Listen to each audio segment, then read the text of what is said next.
I'll start with Anne and Paul. And it all started probably 18 months ago now, and I rang Paul up and I did the traditional. I asked him for his permission. But apparently there's no reason I would ever ring Paul other than Lucy being in trouble. So he answered the phone to, is everything all right? What's Lucy done? And then you can hear right in the background, like, what's Lucy done? What's he want? Well, very kindly, obviously gave their blessing, and yeah, they've been nothing but welcoming since the second I came into the family. And with Paul, that's grunting when you walk through the front door and handing you a beer. With Anne, it's cooking enough food for 20 people and piling food on my plate before I can finish it, asking me if I want more and more and more. And did not help me get the buff bod that Paul so kindly mentioned. But when I think about how amazing you both are and how amazing you've been with me, it only takes looking at Lucy and the incredible woman you've raised. And I think still to this day, you'd drop anything if Lucy asked. And Paul, that means you have to come around and change light bulbs because Lucy doesn't trust me to do it.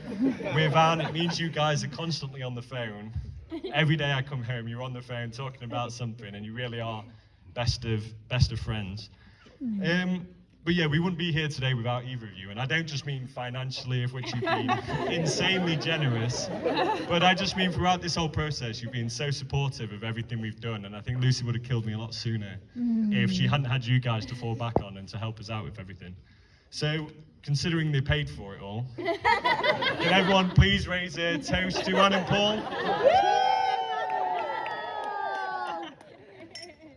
So, I'll move on to my parents. And they're scattered about, but we're a very competitive bunch, and so I need to make sure I say exactly the same number of words about them as I did about Anne and Paul.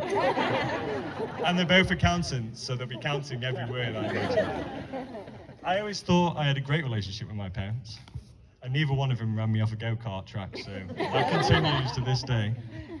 Again, can't thank you guys enough for everything you've done just over the years. I've got 3 brothers, we all played sports, we all did extracurriculum. Elliot needed picking up from detention 5 days a week. You really gave up all your time to make sure we had sort of every opportunity in life. And after having given everything up, it must have been so disappointing when 3 of them became mechanical engineers. But in true fashion, I followed after you guys and I became an accountant as well. And that's it, everything even down to my career is like really owed to you two, and I think everything you've ever done for us. And I know you both love Lucy and excited for her to become part of the family. For my mum, that's just diluting the number of men in her life. And again, we're so grateful for all the help you've sort of given us towards today. So, in evenness, can we all please raise a glass to Andrew and Linda? Quickly rounding off brothers, I'll move on to them.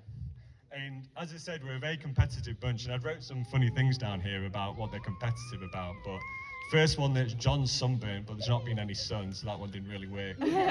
So Elliot's spilling food down himself, and he's seeing who can get the most. But again, he's not spilled it, I thought that was a given. And Patrick's always the dark horse, and so he's got something going on, but we don't know quite what it is yet. Yeah. I always thought the only thing better than having 3 brothers would be having 2 brothers, but it's unfortunately gone the other way, and I now get to welcome Joe into that group wherever he is. I always thought Joe and I had a great relationship. That was until he ran me off a go-kart track. It's fair to say the Mercers are very aggressive drivers, and that's definitely shared by Lucy as well. So. No, but me and Joe get on great, but I think as it's been alluded to, that's purely through we both just like PlayStation. So. Massive thank you to the bridesmaids and the groomsmen. You guys have done an amazing job arranging hen do's, stag do's, running around hectically today. Like, I sent these guys up about 10 times up that long hill to go and get me stuff. I didn't ask for it all at once. It was like one at a time, just going back and forth, getting me everything. So that's been great. And I know you girls have made sure Lucy's had the most incredible day as well. So thank you guys so much. It means a lot to us. And finally, a big thank you to all of you. We couldn't have done it without any of you. Which is a lie, we could have, and it'd been a lot cheaper. But when we initially decided Italy, it was like, we counted it up, like how many people we wanted from each side, and it was about 100. And we were like, there's no way we can invite this many people. But we said, it's Italy, a lot of people drop out, people want to come this far. and then pretty much nobody dropped out. Well, no, that meant the world to me and Lucy, because I think it shows how much everyone here, no matter how far away it was, you drop everything and not care about the costs or how far it is, and you'd all come out and join us, and it's it's really been special, and I hope you've all enjoyed it so far, so thank you. Woo.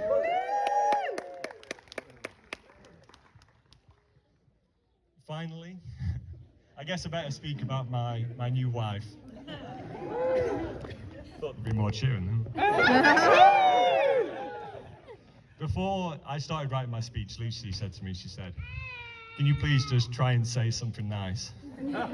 And can you imagine being considered so emotionally robotic that saying something nice had to be stipulated? So in the interest of not sounding robotic, I threw away the speech that ChatGPT wrote me. And I decided to write my own. So I thought I'd start at the beginning and all the things that led us here today. Now, I remember the first time we ever met.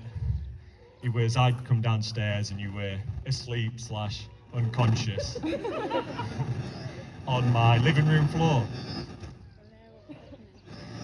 Stand away from the speaker. On the living room floor. I was just getting into the floor. Is it your phone? Yeah, I can't do that, is it? Right, we back? Yeah. Okay, yeah, we're back. So the first time I ever met you, you were asleep / unconscious on the living room floor. And I was just trying to watch Geordie Shore and had to get my bowl of Cocoa Pops and step over about 5 girls who were asleep. Thought you were the first one I saw asleep on the floor. That was really special. I remember our first date, or one of our first dates, and we went to Nando's and I ordered chicken livers, and still to this day you say it's the weirdest thing anyone's ever done.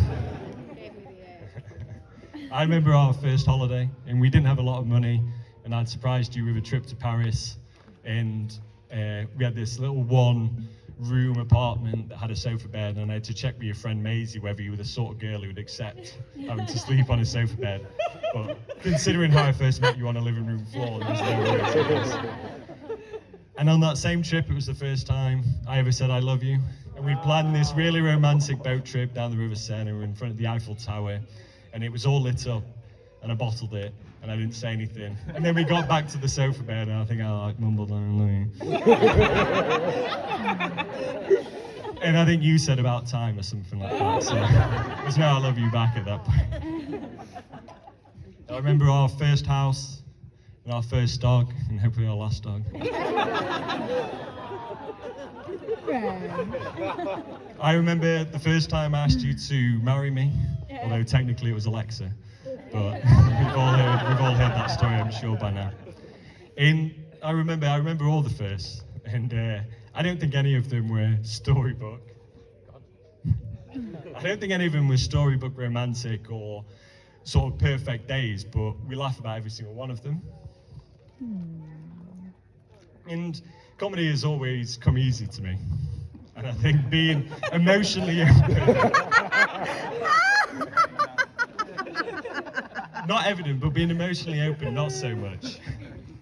And a big part about what I love about us is that we laugh every single day, but it's also that you're probably the only person I can be emotionally open with about feelings and stuff.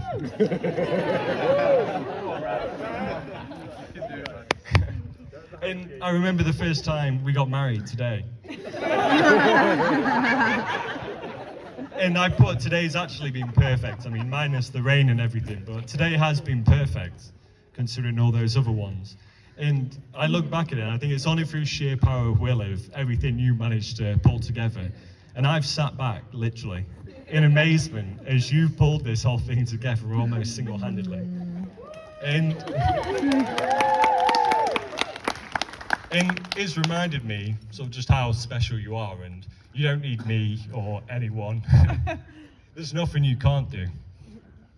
And I remember when you asked me to describe your dress today, and my dress vocabulary stopped at about white and long.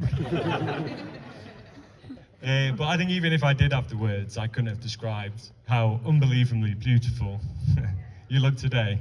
Bella. That's the only Italian in this speech. I can't wait to make you coffees every morning, laugh every single day, have 100 more first times, all of which will go slightly wrong. And I can't wait to spend the rest of my life with you. So, to my amazing wife, Lucy Rapinet.